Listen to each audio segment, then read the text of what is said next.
ಇವತ್ತು board meeting ಇತ್ತು.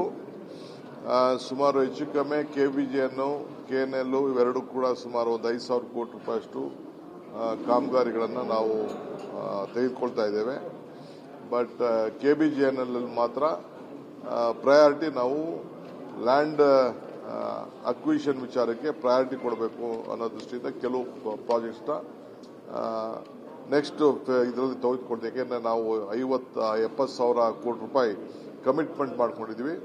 ಅದಕ್ಕೆ ಈ ಥರ್ಡ್ ಫೇಸ್ ಕೆಲಸಗಳನ್ನ ಸ್ವಲ್ಪ ಮುಂದಕ್ಕೆ ನೆಕ್ಸ್ಟ್ ಬೋರ್ಡ್ ಬಗ್ಗೆ ನಾವು ಚಿಂತೆ ಮಾಡ್ತೀವಿ. ಈಗ ಸದ್ಯಕ್ಕೆ ಒಂದು 2 ಬೋರ್ಡಿಂದನೂ ಒಂದು 5,000 ಕೋಟಿ ರೂಪಾಯಿಯಷ್ಟು ಕಾಮಗಾರಿಗಳನ್ನು ನಾವು ತೆಗೆದುಕೊಂಡಿದ್ದೇವೆ.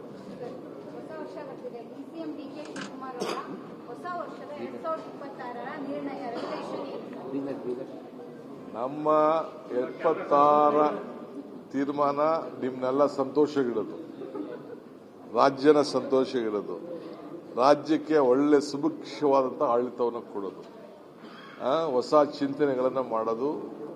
ಈ ವರ್ಷ ಯಾವ ರೀತಿ ಒಳ್ಳೆ ಮಳೆ ಬೆಳೆ ಎಲ್ಲ ಸಿಕ್ಕಿದೆ ಆ ರೀತಿ ಇನ್ನ ಎಲ್ಲ ಕೆರೆ ಕಟ್ಟೆಗಳೆಲ್ಲ ತುಂಬಲಿ, ರೈತರ ಬದುಕು ಹಸನಾಗಲಿ, ಒಳ್ಳೆ ಆಡಳಿತವನ್ನು ಕೊಡ್ತೇವೆ. ಹೊಸ ವರ್ಷದಲ್ಲಿ ಬಹಳ ಹುಷಾರಾಗಿರಿ. ಪೊಲೀಸವರು, ನಮ್ಮ ಪರಮೇಶ್ವರ್ ಅವರು ಫಸ್ಟ್ ಕ್ಲಾಸ್. ನೀವು ಏನಾದ್ರು ಜಾಸ್ತಿ ಹಾಕಿ ಮಲಗಿದ್ರು ನಿಮ್ಮ ಎತ್ತಾಕೊಂಡು ಮನೆ ಕಳಿಸಿ ಅಂತ ಗೌರವದಿಂದ ಮನೆ ಕಳಿಸ್ತೀವಿ ಅಂತ 4 ಜಾಗ ಐಡೆಂಟಿಫೈ ಮಾಡಿದ್ದಾರೆ. ನಾನೇ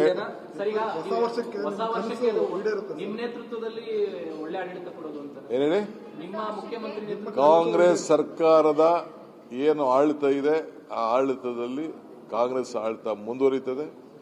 ನೆಕ್ಸ್ಟ್ 7 ವರ್ಷ ಇರ್ತದೆ. ತಲೆ ಕೆಡಿಸ್ಕೊಂಡು ಜನವರಿ 6 ಮತ್ತು 9 ನೀವು ಸಿಎಂ ಆಗ್ತೀರಾ ಅಂತ ಇಕ್ಬಾಲ್ ಹುಸೇನ್ ಮತ್ತೆ ಹೇಳಿದ್ದಾರೆ ಸರ್. ಇಕ್ಬಾಲ್ ಹುಸೇನ್ ನೀವು ಗಣನೆಗೆ ತಗೋಬಿಡಿ.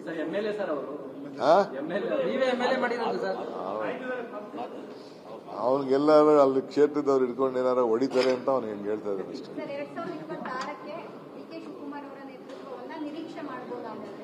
ಏನ್ ಹೇಳಿ 26ರಲ್ಲಿ ಮಾತಾಡ್ತೀನಿ ನಡೀರಿ.